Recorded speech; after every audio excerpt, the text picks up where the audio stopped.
तो हे दोस्तों, ये कहानी एक ऐसी लड़की के बारे में होने वाली है जिसे साउंड फोबिया है।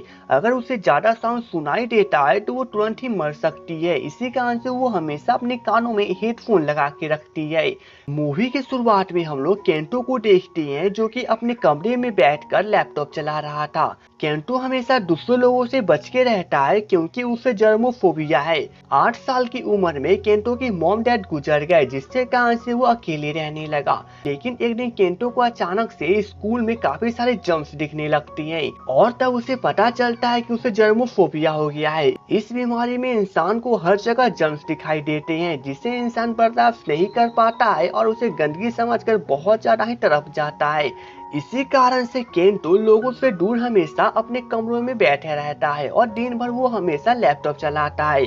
वहीं दूसरी तरफ हम लोग सीमा को देखते हैं जिसे साउंड फोबिया है, यानी कि वो किसी भी इंसान का ज्यादा साउंड नहीं सुन सकती है।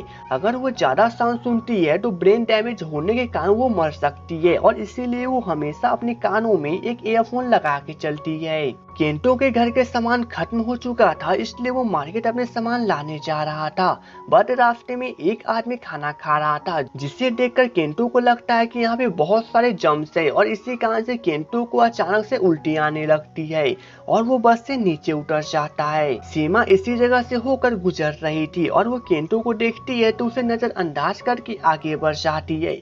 लेकिन यहाँ पे केंटो अचानक से बेहोश पड़ जाता है, तब सीमा आकर इसकी मदद करती है। केंटो को जब होश आता है तो वो हॉस्पिटल में था इसलिए डॉक्टर्स उसे सब कुछ बताते हैं।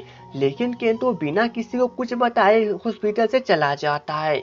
यहाँ पर सीमा सब कुछ देख रही थी बट वो उसे जाने देती है। केंटो जब घर पे पहुंचते हैं तो उसके शराबी अंकल उससे पैसे लेने के लिए आए थे।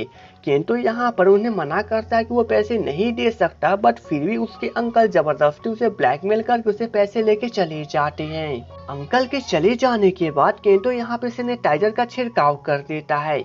नेक्स्ट मॉर्निंग केंटो जब फिर से मार्केट जा रहा था तो रास्ते में सीमा चली जाती है और उससे कहती है कि कल मैंने तुम्हारी जान बचाई थी और शायद तुम मुझे बिना थैंक्स के वहाँ से चले गए थे और इसलिए मैं चाहती हूँ तुम्हारे ऊपर कोई भी एहसान नहीं रहे, इसलिए तुम मुझे कुछ पैसे दे दो।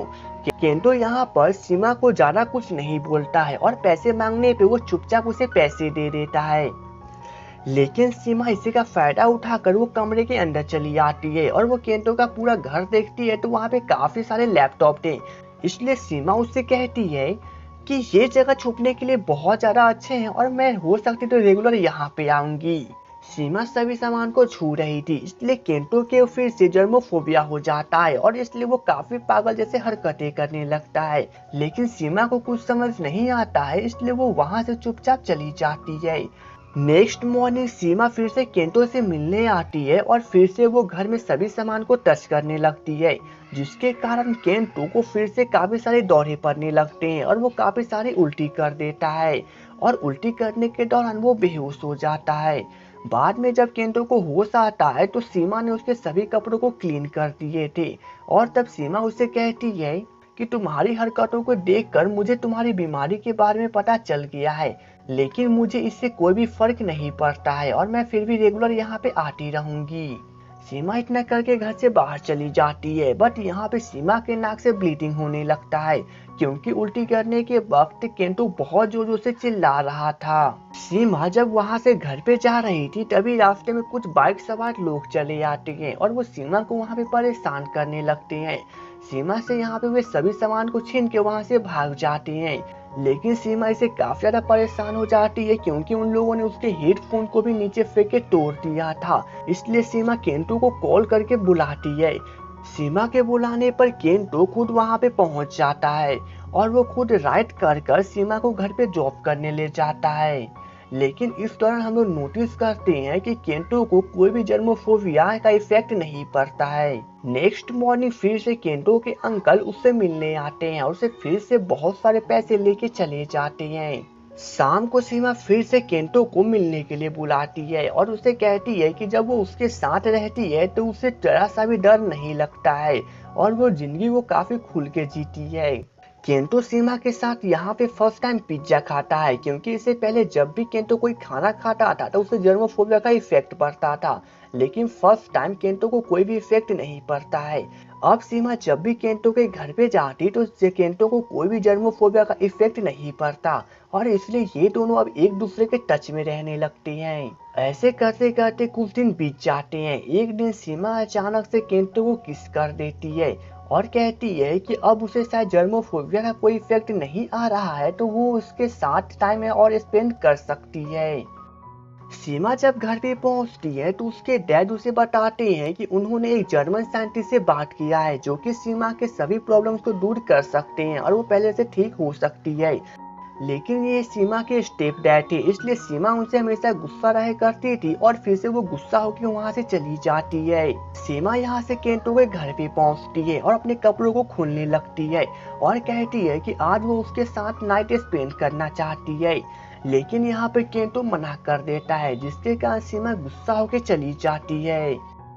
नेक्स्ट मॉर्निंग सीमा फिर से केंटो को मिलने के लिए बुलाती है और उसे अपने साथ एक रिवर साइड पे ले जाती है और उसे बताती है कि ये वही जगह है जहाँ पे मेरी मॉम ने कूदकर आत्महत्या कर लिया था, क्योंकि उन्हें भी साउंड फोबिया था और मेरे डैड के कहने के बाद भी उन्होंने कभी भी अपना इलाज नहीं करवाया था। केंटो ये सभी बातें सुनने के बाद सीमा को गले लगा लेता है एंड आफ्टर डैड की उसे किस कर देता है। बट इस दौरान केंटो को फिर से वायरस फोबिया का अटैक आने लगता है।